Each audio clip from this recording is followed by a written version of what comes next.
अक्सर हम सबके घरों में रात की रोटियां बच जाती हैं और हमें समझ नहीं आता कि हम इनका क्या करें। लेकिन आज जो तरीका मैं आपको बताने लगी हूँ, इसके बाद आप जानबूझकर रोटियां बचाया करेंगे। तो सबसे पहले आपने कढ़ाई में कुकिंग ऑयल या घी लेना है और इसे दरमियानी आंच पर गर्म करना है। तेल ज्यादा गर्म ना हो, वरना रोटी ऊपर से जल भी जाएगी और अंदर तक खस्ता भी नहीं होगी। अब इस गर्म गर्म तेल में रात की बची हुई 2 रोटियां डाल दें। ये एक बड़ा अजीब सा मंजर लगता है कि रोटी को तला जा रहा है, लेकिन यकीन माने यही इस रेसिपी का असल जादू है। अच्छा, रोटी के साथ ही हम एक मुट्ठी भरकर कच्ची मूंगफली भी डाल देंगे। मूंगफली जब तेल में फ्राई होती है ना, तो इसका जायका बिल्कुल वैसा हो जाता है जैसे काजू या बादाम का होता है। और साथ ही 4-5 खजूरें भी डाल देंगे, जिनके बीज अभी हमने नहीं निकाले, वो हम बाद में निकालेंगे। अब इन तीनों चीज़ों को 5 मिनट तक तलेंगे। इनकी साइड्स बदलते रहें ताकि रोटी का कोना कोना गोल्डन ब्राउन हो जाए और बिल्कुल पापड़ी की तरह कड़क हो जाए। अब जैसे जैसे रोटी का रंग बदलेगा तो आप देखेंगे कि मूंगफली और खजूरें भी फ्राई हो चुकी होंगी। तो आपने इन सब के गोल्डन ब्राउन होने के बाद इन्हें किसी स्ट्रेनर में निकालें ताकि इनका इजाफी तेल निकल जाए और ये चीजें ठंडी भी हो जाएं। अच्छा, अब इन चीजों को आपने गरम गरम नहीं पीसना, इनको पहले ठंडे होने देना है। जब रोटी थोड़ी ठंडी हो जाए तो इसके छोटे छोटे टुकड़े कर लें और खजूरों के अंदर से गुठलियां निकाल कर इन्हें भी छोटा छोटा कर लें। अब इन तमाम चीजों को चॉपर में डालकर अच्छी तरह पीस लेंगे। यहाँ आपने थोड़ा सा सब्र करना है, इसे बिल्कुल भी मैदा नहीं बनाना, बल्कि थोड़ा सा दानेदार रखना है।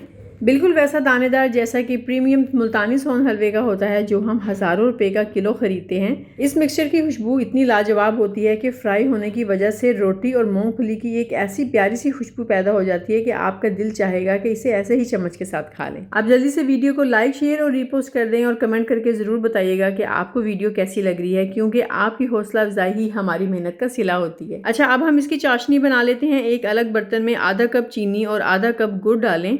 मैं यहाँ दोनों चीज़ें इस्तेमाल कर रही हूँ क्योंकि चीनी मिठास देगी और गुड़ मिठास के साथ साथ वो ज़बरदस्त कलर देगा जो हलवे की शान होता है। साथ ही इसमें 1 गिलास पानी डाल दें और इसे पकने दें। यहाँ आपने तार वाली चाशनी नहीं बनानी, बल्कि बस इसे इतना पकाना है कि गुड़ और चीनी मुकम्मल हल हो जाए और पानी थोड़ा सा चिपचिपा सा हो जाए। और अगर आपको इलायची पसंद है तो यहाँ पे 2-3 इलायची भी डाल सकते हैं आप, जिससे इसकी खुशबू और मज़ीद बढ़ जाएगी।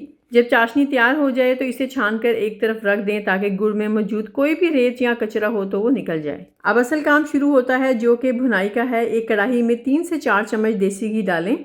देसी घी का इस्तेमाल इस रेसिपी को और भी ज़्यादा रिच बना देता है। इसमें साथ ही आपने बेसन शामिल करना है, वो भी आधा कप, और चूल्हे की आंच बिल्कुल हल्की कर देनी है। बेसन को भूनना एक फन है, अगर आंच ज़्यादा तेज़ हुई तो बेसन जल जाएगा और जायका कड़वा हो जाएगा। आपने ऐसे चम्मच चलाते हुए तब तक भूनना है जब तक कि इसका रंग हल्का सा गुलाबी ना हो जाए और बेसन अपनी मखसूस खुशबू ना छोड़ दे। जब बेसन अच्छी तरह भून जाए तो इसमें वो पिसा हुआ रोटी और मूंगफली का मिक्सचर जो है वो शामिल कर दें। अब इन चीज़ों को घी में अच्छी तरह आपने भूनना है। जब रोटी और बेसन की खुशबू एक दूसरे में अच्छी तरह रच बस जाए तो आपने तैयार शुदा जो चाशनी बनाई है आहिस्ता आहिस्ता शामिल करनी है। मुसलसल चम्मच चलाते रहना है।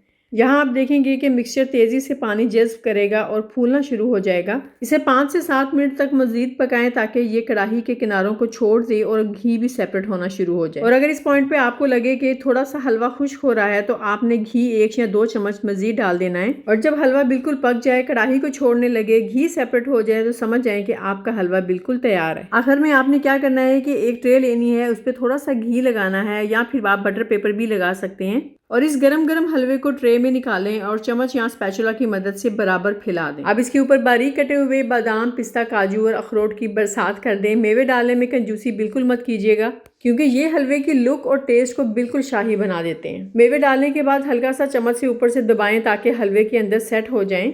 और अब सबसे मुश्किल काम आता है, जो कि है इंतज़ार करना। इसे कम से कम आधे से 1 घंटे के लिए छोड़ दें ताकि ये अच्छी तरह जम जाए। जब ये ठंडा हो जाए तो छुरी से इसके छोटे छोटे टुकड़े कर लें। ये रोटी से बना हुआ सोन हलवा इतना लजीज और ताकतवर है कि आपके बच्चे इसे बहुत शौक से खाएंगे। और मज़े की बात यह है कि किसी को पता भी नहीं चलेगा कि ये बची हुई रोटी का कमाल है। शाम के वक्त गर्म चाय के कप के साथ 1-2 टुकड़े आपकी सारी थकन उतार देंगे। और हाँ, इस हलवे को जब आप किसी के घर मेहमान जाते हैं तो साथ बनाकर लेके जाएं और यकीनन उन सबको भी बहुत पसंद आएगा। और अगर आप बनाकर सेल करते हैं तो फिर अच्छे खासे पैसे भी कमा सकते हैं। इस रेसिपी को आपने एक बार तो ज़रूर ट्राई करना है, आपके घर वाले आपकी वाह वाह कर देंगे। मिलते हैं अगली रेसिपी में। अल्लाह हाफिज़।